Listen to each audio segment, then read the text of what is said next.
Assalamualaikum warahmatullahi wabarakatuh. Selamat pagi, salam sejahtera buat kita semua. Halo, jumpa lagi dengan Ibu Rosita ya. Pelajaran bahasa Indonesia kali ini paket B kelas 7. Oke, mungkin ini pembelajaran terakhir kita bahas tentang kisi-kisi untuk ujian semester ganjil 2025-2026 ya, gitu. Oke, berarti kita istilahnya merangkum pembelajaran mulai dari pertemuan awal sampai akhir ini. Kita belajar pertama itu tentang teks deskripsi. Nah, teks nanti akan keluar soalnya itu tentang pengertian teks deskripsi itu apa, ciri umum teks deskripsi itu apa ya. Terus ada struktur teks deskripsi, apa saja strukturnya, ada orientasi. Nah, di sini kan ada orientasi. Apalagi selain itu struktur teks dari deskripsi itu.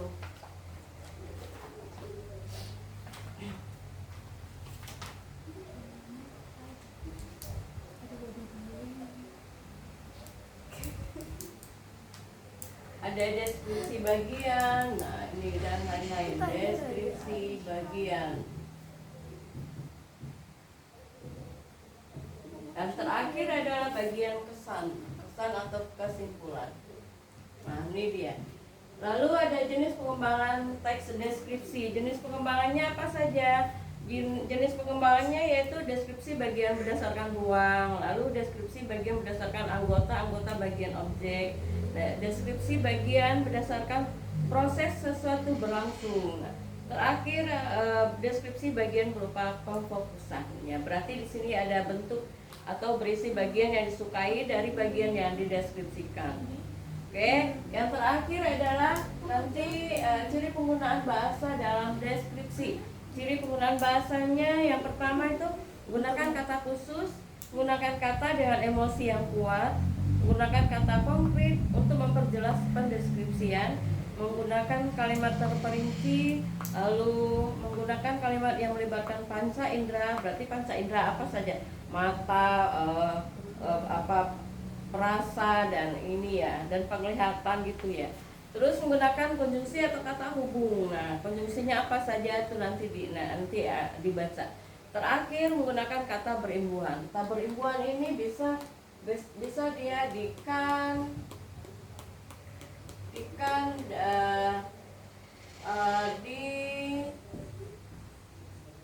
terakhirnya diakhiri ya, itu bisa jadi itu.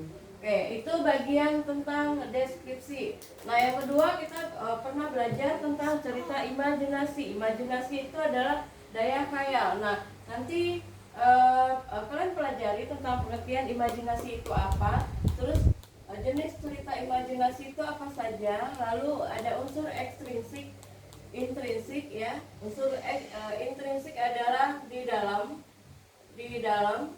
karya sastra itu atau karya cerita imajinasi, sedangkan di ekstrinsiknya adalah di luar dari cerita imajinasi tersebut. Nah, ada struktur dari kebahasaan cerita imajinasi itu apa saja.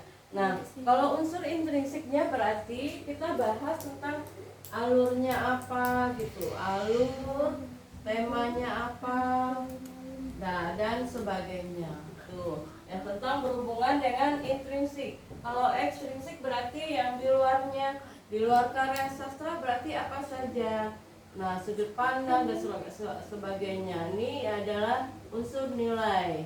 Nah, nilai-nilai apa yang terkandung di dalam cerita imajinasi tersebut. Nah, selanjutnya pelajaran yang terakhir kita pernah pelajari adalah tentang teks prosedur.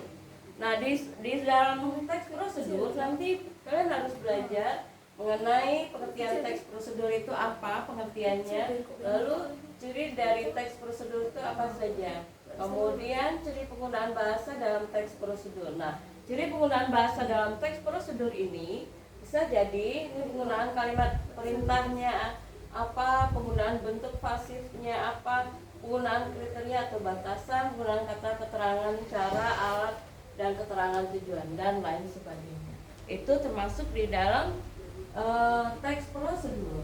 Nah, Bentuk dari jumlah soalnya adalah jumlah soal nanti butir atau butir soal. Pilihan gandanya itu ada 20 soal. Oke. Pilihan gandanya bisa jadi A, B, C, D. Oke, A, B, C, D. Oke, lalu penjodohannya ada 5 soal. Terus soal esainya ada 5 soal juga. Jadi total nanti nilainya 100 semua ya. Nah, ada total nilainya 100. Oke. Belajar dengan rajin membaca buku dari awal materinya sampai dengan materi yang terakhir. Jadi ada 3 materi dari cakupan ujian semester ganjil nanti. Oke. Semoga anak-anak ibu tidak remedial ya, bisa menjawab soal dengan baik. Oke. Sampai jumpa lagi pertemuan di semester depan. Assalamualaikum warahmatullahi wabarakatuh. Selamat pagi.